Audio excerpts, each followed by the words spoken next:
जय हिंद दोस्तों। आज हम संविधान की एक महत्वपूर्ण टॉपिक पर चर्चा करेंगे, जो कि जिससे बहुत सारा प्रश्न परीक्षाओं में आता है, चाहे वो कंपटीशन एग्जाम हो या फिर क्लास वाले एग्जाम हो। तो आज हम चर्चा करने जा रहे हैं संविधान की प्रस्तावना, यानी भारतीय संविधान की प्रस्तावना, अर्थात भारतीय संविधान की उद्देशिका। भारतीय संविधान की प्रस्तावना क्या है? बहुत सारे विद्वानों ने अपना विचार रखा है, इन लोगों की चर्चा हम करेंगे ही। सबसे पहले देख लेते हैं कि प्रस्तावना से संविधान के लक्ष्यों, उद्देश्यों एवं आदर्शों का प्रतिबिंबन होता है। प्रस्तावना को ही पढ़ लेने से, अगर प्रस्तावना को ही कोई विदेशी या देश का व्यक्ति पढ़ लेता है तो संविधान के अंदर क्या है उसके बारे में पता चल जाता है। यानी प्रस्तावना एक तरह से कहा जाए तो संविधान का सारांश है, और इस प्रस्तावना को पढ़ने से संविधान के लक्ष्यों, उद्देश्यों एवं आदर्शों के बारे में ठीक ढंग से पता चल जाता है। आगे, भारतीय संविधान में प्रस्तावना अमेरिका के संविधान से ली गई है। बता दें कि सबसे पहले संविधान की प्रस्तावना अमेरिका की संविधान में शामिल की गई। अमेरिका के संविधान जेफरसन और मैकफरसन द्वारा लिखा गया, जिसमें प्रस्तावना को शामिल किया गया, और अमेरिका से ही कई देश प्रस्तावना को लेकर के अपने संविधान में शामिल किए। और बात करें भारत की, तो भारत में भी अमेरिका से ही प्रस्तावना को लिया गया। और प्रस्तावना के संबंध में अनेकों विद्वानों ने, अनेकों लोगों ने अलग अलग शब्दों को संबोधित किए हैं। मैंने प्रस्तावना को अनेकों विद्वान, अनेकों लोग अलग अलग शब्दों से संबोधित किए हैं। सबसे पहले हम बात करते हैं के एम मुंशी। इसको शॉर्टकट में याद रखिएगा, मुंशी। के एम मुंशी कहते हैं कि प्रस्तावना संविधान का जन्म कुंडली है या जन्म पत्री है। जैसे बच्चों का जन्म कुंडली बनता है, जन्म पत्री बनता है। अगर बच्चों के जन्म कुंडली या जन्म पत्री को जब हम देखते हैं तो ये उससे यह पता लग जाता है कि बच्चे के बारे में पूरा डिटेल्स में पता लग जाता है। उसी तरह से जब हम प्रस्तावना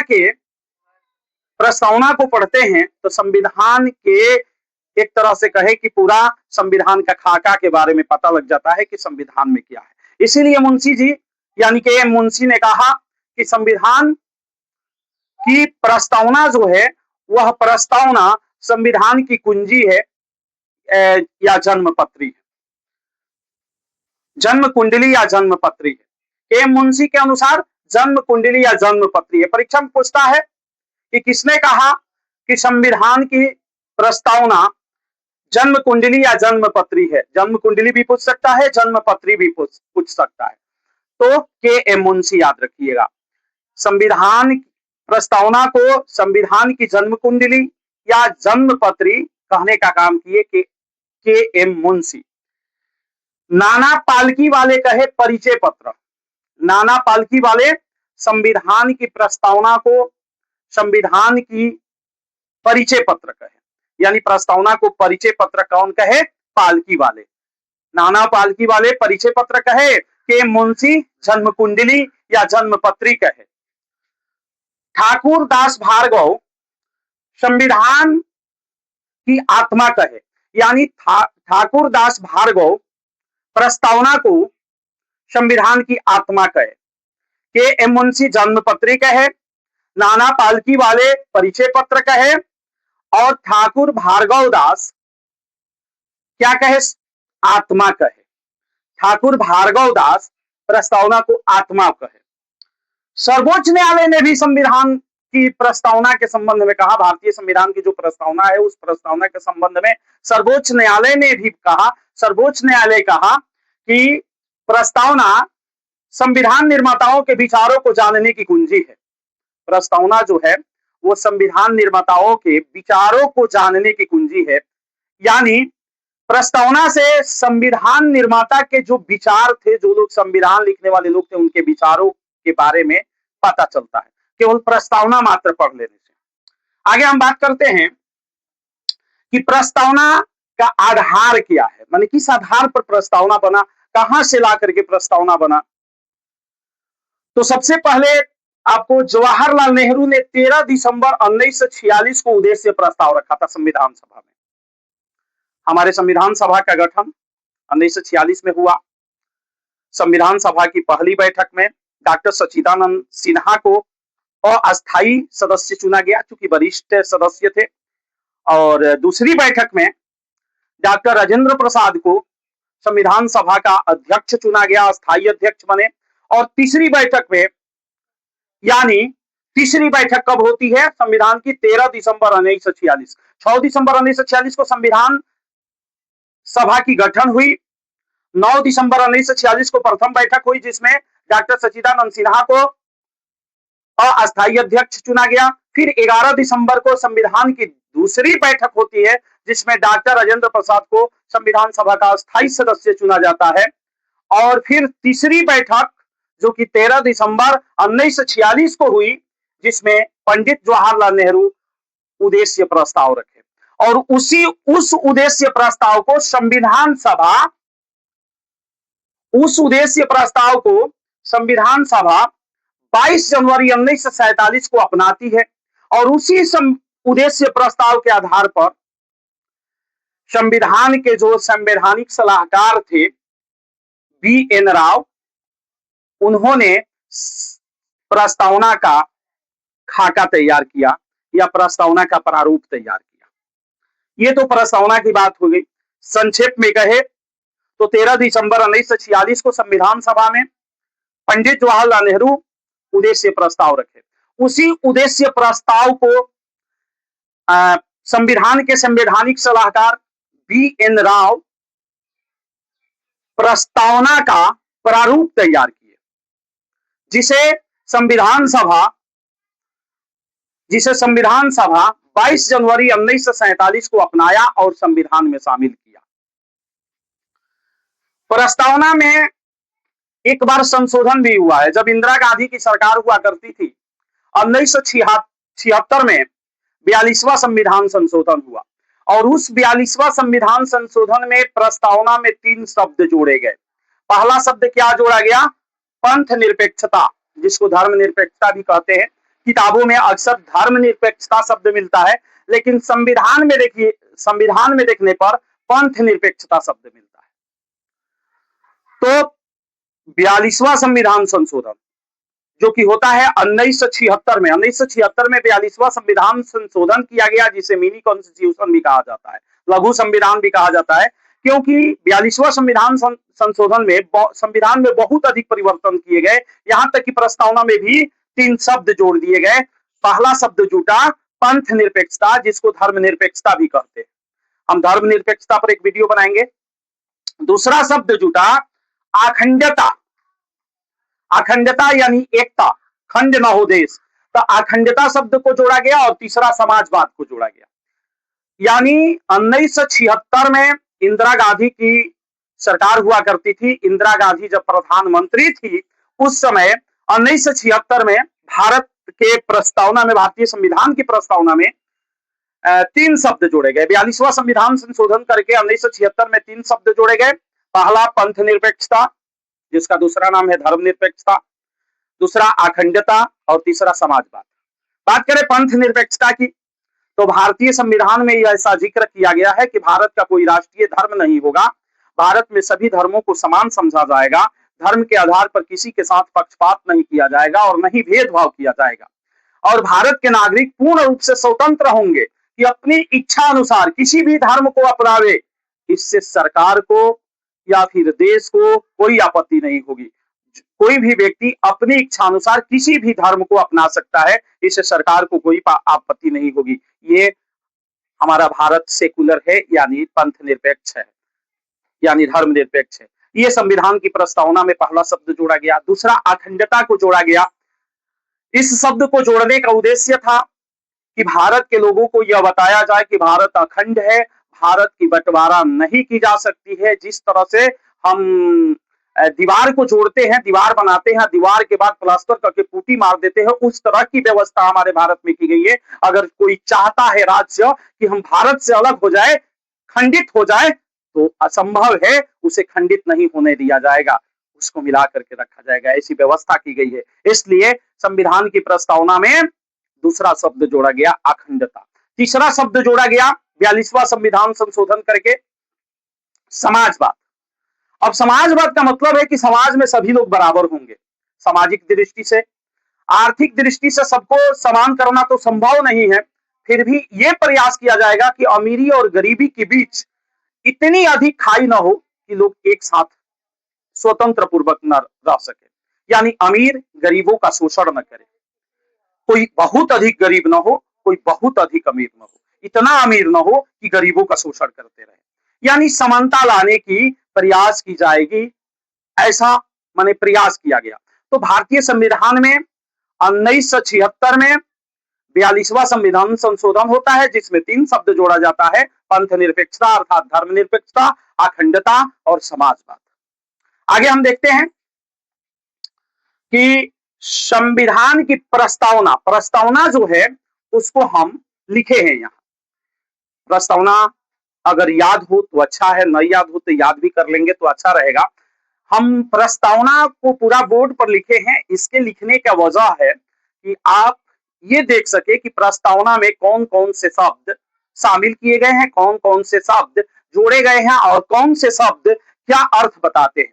तो हम देखते हैं कि हम भारत के लोग भारत को, यानी इससे क्या पता लगता है कि संविधान की जो प्रस्तावना है वो हम भारत के लोग से शुरू होती है। हम भारत के लोग से शुरू होने का मतलब क्या हुआ कि हमारा जो संविधान है वो सर्वोच्च है, और सर्वोच्च है, सबसे अधिक शक्ति है, तो शक्ति कहां से प्राप्त किया है? भारत की जनता से शक्ति प्राप्त किया है, यानी भारत की जनता से शक्ति प्राप्त किया है। इसीलिए भारत की संविधान की प्रस्तावना को शुरू किया जाता है हम भारत के लोग भारत को, हम भारत के लोग से सब भारतीय संविधान की प्रस्तावना की शुरू होती है। इससे भी क्वेश्चन पूछ सकता है कि भारतीय संविधान की प्रस्तावना किन शब्दों से शुरू होती है, तो आपका उत्तर होगा हम भारत के लोग से।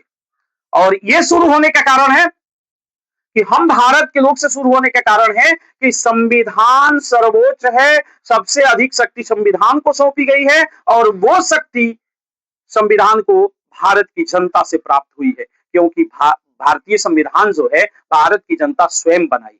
आगे देखते हैं, हम भारत के लोग भारत को संपूर्ण प्रभुत्व संपन्न, हम भारत के लोग भारत को संपूर्ण प्रभुत्व संपन्न, ये शब्द आया है, संपूर्ण प्रभुत्व संपन्न, यानी भारत को संपूर्ण रूप से प्रभुत्वशाली बनाएंगे, संप्रभु बनाएंगे, यानी भारत की संप्रभुता भारत के हाथों में होगी।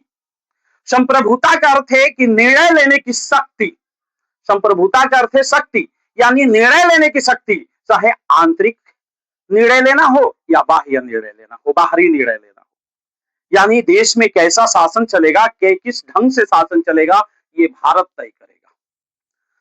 विदेशों के साथ, चीन के साथ, पाकिस्तान के साथ, या किसी भी पड़ोसी देश के साथ, या फिर विदेश में किसी भी देश के साथ कैसा संबंध रखना है, कैसा रिश्ता रखना है, ये भारत तय करेगा। अतः भारत संप्रभु है, भारत के पास संप्रभुता है, भारत एक संपन्न संप्रभुता वाला देश है। 1947 के पहले भारत संप्रभु नहीं था। कहने का मतलब हुआ कि भारत की संप्रभुता अंग्रेजों के हाथों में हुआ करती थी, अंग्रेज यहाँ के संप्रभु थे, भारत की संप्रभुता को अपने हाथ में रखे थे, क्योंकि आंतरिक डिसीजन, आंतरिक निर्णय या बाहरी निर्णय अंग्रेज लेते थे। विश्व युद्ध में, प्रथम विश्व युद्ध में, द्वितीय विश्व युद्ध में लड़ना है कि नहीं लड़ना है, किस देश के साथ कैसा संबंध होगा, यह अंग्रेज तय करते थे। इसलिए क्योंकि भारत की संप्रभुता अंग्रेजों के पास थी, लेकिन अब भारत की संप्रभुता भारत के पास है, इसीलिए तो भारत हमारा संपन्न संप्रभुता वाला देश है। इसीलिए संविधान की प्रस्तावना में शामिल किया गया इस शब्द को संपूर्ण प्रभुत्व संपन्न, यानी पूरी शक्ति, भारत की पूरी संप्रभुता भारत के हाथों में। अगला शब्द है समाजवादी, अगला शब्द है समाजवादी, यानी भारत एक समाजवादी देश है। भारत में लोकतांत्रिक समाजवाद को अपनाया गया है, यानी लोकतांत्रिक ढंग से भारत में सबको समान करने की कोशिश की जाती है। संविधान के अनुच्छेद 17, जब अनुच्छेद का जिक्र करेंगे तो उसमें बताएंगे कि संविधान के अनुच्छेद 17 में अस्पृश्यता का अंत कर दिया गया है, भारत में उपाधियों का अंत कर दिया गया, भारत में कि कोई छोटा नहीं है, कोई बड़ा नहीं है, सबको समान करने का कोशिश किया गया है। साथ ही आर्थिक समानता लाने की भी कोशिश की गई है, क्योंकि ये प्रयास किया जाता है कि अमीरों से अनेकों प्रकार के टैक्स लगाकर, चाहे वो इनकम टैक्स हो यानी आयकर हो, या फिर महंगी वस्तुओं पर टैक्स लगाकर, जैसे बीएमडब्ल्यू कार खरीदते हैं, कोई महंगी वस्तु खरीदते हैं तो उस पर सरकार अधिक टैक्स लगाती है, क्योंकि वो अमीर खरीद रहे हैं। सरकार के ध्यान में ये होता है कि अमीर खरीद रहे हैं, तो जो अमीर खरीद रहे हैं, जिन वस्तुओं को अमीर खरीदते हैं, उन पर अधिक टैक्स लगाकर, आयकर लगाकर, अनेकों प्रकार से अमीरों से टैक्स लेकर गरीबों में देने का काम किया जाता है, ताकि भारत में आर्थिक समानता को लाया जा सके। इसीलिए समानता शब्द को जोड़ा गया है। अगला शब्द है पंथ निरपेक्ष। इसको आप किताब में पढ़िएगा, एनसीईआरटी बुक में पढ़िएगा या किसी भी बुक में पढ़िएगा, तो इसको धर्मनिरपेक्ष कहा जाता है। संविधान में पंथ निरपेक्ष, धर्मनिरपेक्ष या पंथ निरपेक्ष, दोनों का मतलब है कि धर्म यानी पंथ, धर्म के क्षेत्र में भारत की जनता स्वतंत्र है, यानी भारत निरपेक्ष है। धर्म के क्षेत्र में भारत को धर्म से कोई लेन देन नहीं है। भारत अपनी जनता को स्वतंत्र कर दिया है कि भारत की जनता स्वतंत्र है, जिस धर्म को चाहे उस धर्म को अपना सकती है भारत की जनता। वो चाहे तो मुस्लिम धर्म अपना सकती है, चाहे तो हिंदू धर्म अपना सकती है, चाहे तो ईसाई धर्म अपना सकती है, या किसी भी धर्म को अपना सकती है, किसी भी पंथ को अपना सकती है। एक ही धर्म में कई पंथ चल रहे हैं, उसको अपना सकती है। जैसे कुछ लोग शिव चर्चा कर रहे हैं, कुछ लोग वैष्णव मत को अपनाए हैं, कुछ लोग शैव मत को अपनाए हैं, कोई भगवान शंकर का भक्त है तो कोई हनुमान का भक्त है। सभी लोगों को पूरी आजादी है, नमाज पढ़े, पूजा करे, अर्चना करे, जो कुछ भी करना है करे, पूरा स्वतंत्रता दिया गया है। इसका मतलब है कि भारत एक पंथ निरपेक्ष देश है। भारत का कोई राष्ट्रीय धर्म नहीं है, भारत का कोई स्पेशल धर्म नहीं है। धर्म के क्षेत्र में भारत अपने जनता को पूर्ण रूप से स्वतंत्र कर दिया है। इसीलिए इस शब्द को जोड़ा गया प्रस्तावना में, पंथ निरपेक्ष। लोकतंत्रात्मक शब्द आया है, लोकतंत्रात्मक यानी भारत में लोकतांत्रिक शासन व्यवस्था है। यहाँ की मंत्रियों को की अप्रत्यक्ष ढंग से ही चुने जाते हैं मंत्री, लेकिन मंत्रियों के चुनाव अप्रत्यक्ष रूप से जनता करती है। विधायिका के सदस्यों का चुनाव जनता करती है। राष्ट्रपति का चुनाव जनता अप्रत्यक्ष रूप से करती है। जनता द्वारा चुने गए प्रतिनिधि ही राष्ट्रपति को चुनते हैं। यानी जितने मंत्रियों का चुनाव होता है, प्रधानमंत्री, मुख्यमंत्री या किसी भी मंत्री, स्वास्थ्य मंत्री, होम मिनिस्टर, जितने भी मंत्रियों का चुनाव होता है, विधायिका के सदस्यों का चुनाव होता है, यानी संसद के सदस्यों का चुनाव होता है, प्रत्यक्ष या अप्रत्यक्ष रूप से जनता ही करती है। जैसे लोकसभा के सदस्यों का चुनाव जनता प्रत्यक्ष रूप से करती है, राज्यसभा के सदस्यों का चुनाव अप्रत्यक्ष रूप से होता है। राज्य में बात करें तो विधानसभा के सदस्यों का चुनाव जनता प्रत्यक्ष रूप से करती है, विधान परिषद के सदस्यों का चुनाव जनता अप्रत्यक्ष ढंग से करती है। तो इन सभी का चुनाव होता है, इसलिए भारत में लोकतांत्रिक शासन व्यवस्था है। इसलिए भारत को लोकतंत्रात्मक गणराज्य कहा गया है। गणराज्य, गणराज्य का मतलब क्या हुआ कि भारत का संवैधानिक प्रधान, भारत का जो संवैधानिक प्रधान राष्ट्रपति है, उनका पद वंशानुगत नहीं है, उनका भी चुनाव होता है। गणराज्य का मतलब ही होता है कि भारत के संवैधानिक प्रधान राष्ट्रपति का चुनाव होता है, ना कि वंशानुगत है। इसीलिए भारत गणराज्य है। अब भारत गणतंत्र हुआ 26 जनवरी 1950 को। गणराज्य बनाने के लिए तथा उनके समस्त नागरिकों को सामाजिक, आर्थिक और राजनैतिक, सामाजिक, आर्थिक और राजनैतिक न्याय, भारत के नागरिकों को 3 प्रकार का न्याय प्रदान किया गया है। भारत के नागरिकों को 3 प्रकार का न्याय दिया गया है। परीक्षा में ये भी पूछ सकता है कि भारत के नागरिकों को कितने प्रकार का न्याय है दिया गया है। तो भारत के नागरिकों को 3 प्रकार का न्याय दिया गया है, सामाजिक, आर्थिक और राजनीतिक। भारत के नागरिकों को सामाजिक न्याय दिया गया है, आर्थिक न्याय दिया गया है और राजनीतिक न्याय दिया गया है। 3 प्रकार के न्याय दिया गया है। यानी सामाजिक दृष्टि से कोई किसी को नहीं सताएगा, आर्थिक दृष्टि से भी कोई किसी का शोषण नहीं करेगा और राजनीतिक दृष्टि से भी सभी लोगों का वेटेज बराबर होगा। गांव का गरीब से गरीब व्यक्ति वोट देता है तो एक ही गिना जाता है, और गांव या शहर का अमीर से अमीर व्यक्ति, शिक्षित से शिक्षित व्यक्ति, बड़ा से बड़ा व्यक्ति अगर वोट देता है तो एक ही गिना जाता है। सबको वोट देने की आजादी है, सबको चुनाव लड़ने की आजादी है, सबको राजनीति में भाग लेने की आजादी है। यानी राजनीति के क्षेत्र में सबको समानता लाने का कोशिश किया गया है। यानी भारत में राजनीतिक न्याय भी दिया गया है, सामाजिक न्याय, आर्थिक न्याय। तो भारत में 3 प्रकार का न्याय दिया गया है। भारतीय संविधान के द्वारा 3 प्रकार की न्याय दी गई है, जिससे यह पता लगता है कि भारत एक न्याय वाला देश है, न्याय देने वाला देश है। हमारी संविधान की प्रस्तावना से ही पता लग जाता है कि भारतीय संविधान के अनुसार भारत के लोगों को 3 प्रकार की न्याय दी गई है, सामाजिक, आर्थिक और राजनीतिक। विचार अभिव्यक्ति की स्वतंत्रता दी गई है, भारत के लोगों को विचार अभिव्यक्ति की स्वतंत्रता दी गई है। माने अपने विचारानुसार कोई कुछ भी किसी से कह सकता है, लेकिन इसके लिए कुछ पाबंदी है। पूरा फ्री नहीं है कि कुछ भी कह दे, किसी को गाली दे दे, लेकिन नहीं, कुछ पाबंदी है। उन पाबंदियों के साथ अपने विचारों को रख सकता है, उस ढंग से रख सकता है कि उस व्यक्ति की फिर उसी स्वतंत्रता का हनन न हो। जैसे हमारा विचार है कि आप हमारे पास जो भी ज्ञान है आप लोगों तक पहुंचा दें, तो मैं वो काम कर रहा हूं, आप लोगों तक पहुंचाने का काम कर रहा हूं, ताकि आप लोग भी सीखें। तो हमारी ये विचार है, तो हम अपनी विचार की अभिव्यक्ति कर रहे हैं।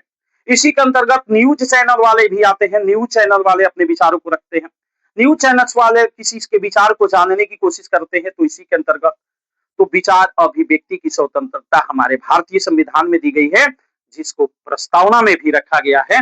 विचार अभिव्यक्ति की, विश्वास, धर्म और उपासना की स्वतंत्रता, विश्वास, धर्म और उपासना की स्वतंत्रता। अभी हम पंथ निरपेक्षता में जस्ट बताए कि लोगों को जिस धर्म में विश्वास हो, जिस आस्था में जो आस्था हो, उसके अकॉर्डिंग कोई भी व्यक्ति उसके अनुसार अपने धर्म को अपना सकता है। किसी प्रकार के रोका और पाबंदी नहीं है। और क्या स्वतंत्रता दी गई है? प्रतिष्ठा, कोई भी व्यक्ति किसी व्यक्ति की बेइज्जती नहीं कर सकता है। सबको मान सम्मान प्रतिष्ठा को बरकरार रखने की आजादी दी गई है। सबको मान सम्मान और प्रतिष्ठा की आजादी दी गई है। अवसर की समानता, सबको अवसर की समानता दी गई है कि जो व्यक्ति, जैसे मान लीजिए कि आप लोग भी कंपटीशन देने जाइएगा किसी नौकरी के लिए, तो सबको समान अवसर दिया जाएगा। अवसर की समानता दी गई है। हाँ, कुछ लोगों का विचार होता है कि जब अवसर की समानता दी गई है तो फिर आरक्षण क्यों दिया जाता है? तो वो भी आरक्षण दिया जाता है समानता को लाने के लिए, ताकि समानता लाई जाए। समानता जिस दिन पढ़ाएंगे उस दिन अच्छा से बताएंगे कि वो आरक्षण क्यों दिया जाता है। आरक्षण दिया जाता है उन लोगों को जो बहुत दिनों से पिछड़े हुए हैं, जैसे महिलाएं, एसी, एसटी, ये सब लोग काफी पिछड़े हुए हैं। BC, BC1, BC2, OBC, EWS, ये लोग पिछड़े हुए हैं। EWS का मतलब आर्थिक दृष्टि से पिछड़े हुए लोग, बाकी लोग पिछड़े हुए हैं। तो जो लोग पहले से पीछे हैं उन लोगों को भी आरक्षण देकर बराबरी में लाया जाए, ऐसी व्यवस्था की गई है कि उन लोगों को भी आरक्षण देकर बराबर किया जाए, ताकि सब लोग के बीच समानता आए। तो अवसर की समानता समान दी गई है, लेकिन कुछ लोग पीछे हैं, उन लोगों को आगे करने के लिए, बराबर के पावदान पर लाने के लिए आरक्षण दिया जाता है। तो इसका मतलब ये नहीं है कि संविधान में लिखा गया है कि अवसर की समानता है तो अवसर की समानता नहीं दी जा रही है। नहीं, अवसर की समानता दी जा रही है। भारत का कोई भी नागरिक हो, अगर बहाली निकलता है तो उसमें फॉर्म भरता है। भारत का कोई भी विद्यार्थी हो, अगर परीक्षा देता है तो रिजल्ट समान रूप से बनाया जाता है। तो ऐसी सबको अवसर की समानता दी गई है। तो ये संविधान की प्रस्तावना है। बात करें कि हमारा संविधान 26 नवंबर 1949 को लिखकर तैयार हो गया था। भारतीय संविधान 26 नवंबर 1949 को लिखकर तैयार हो गया था, क्योंकि यहाँ प्रस्तावना में भी डेट लिखा रहता है, आप लोग पढ़िएगा तो मिलेगा कि 26 नवंबर 1949 को यह संविधान लिखकर तैयार हो गया था। लेकिन उस संविधान को लागू किया गया 26 जनवरी 1950 को। हाँ, 26 नवंबर 1949 को भी कुछ प्रावधान, कुछ अनुच्छेद लागू कर दिए गए थे। लेकिन 26 जनवरी 1950 को संविधान को पूर्ण रूप से लागू किया गया। इस दिन का इंतजार था। हम आपको बताते चले कि 26 जनवरी 1950 को संविधान क्यों लागू किया गया।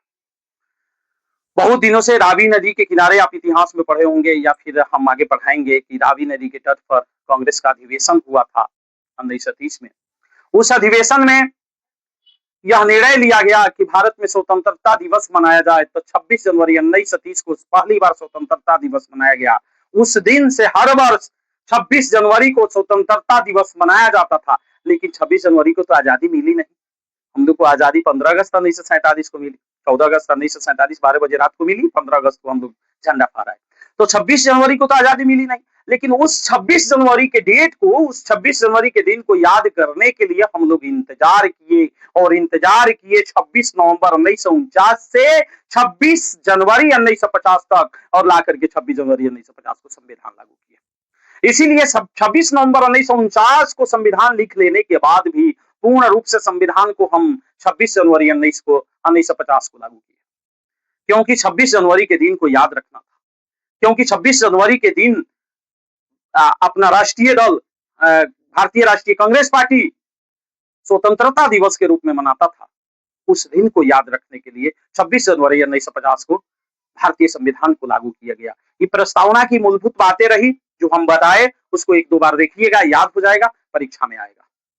इसके बाद अगला क्लास नेक्स्ट दिन आप लोग इसका स्क्रीनशॉट अगर संभव हो तो ले लीजिए ताकि पढ़िएगा। धन्यवाद।